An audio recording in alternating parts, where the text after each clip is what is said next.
kind of read three of them rapidly from the Old Covenant. Job 23:10, when Job's talking, he says, excuse me, I think this is Job. But he knoweth the way that I take. When he hath tried me, I shall come forth as gold.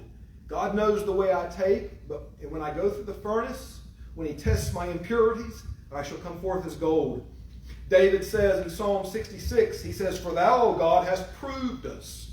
Thou hast tried us as silver is tried. Thou hast brought us into the net. That means they're trapped. As David is on the run, you've brought us into the net. Thou laidest affliction upon our loins. Thou hast caused men to ride over our heads. We went through fire and through water, but thou broughtest us into a wealthy place. This is the trial of the believer. It got rough, and we thought we were going to lose our life, but then we looked at the one who raises the dead, God himself. And he brought us out the other side. Jeremiah 17:10 says, I, the Lord, search the heart. I try the reins, even to give every man according to his ways and according to the fruit of his doings.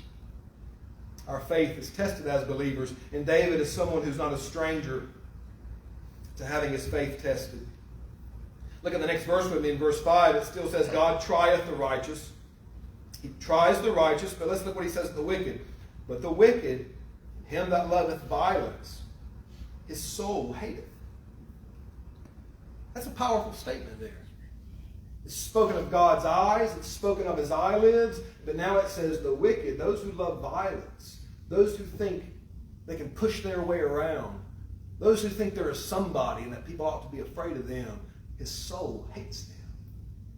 His soul hates them. His soul hates the warmonger. His soul hates the war machine. His soul hates the bully. His soul hates the tough guy. His soul hates them. His soul despises them.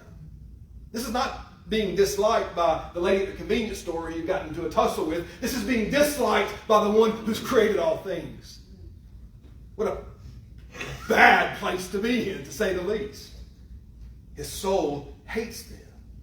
And then look at verse 6. Using language undoubtedly from Sodom and Gomorrah's destruction, way back in Genesis 18 and 19, upon the wicked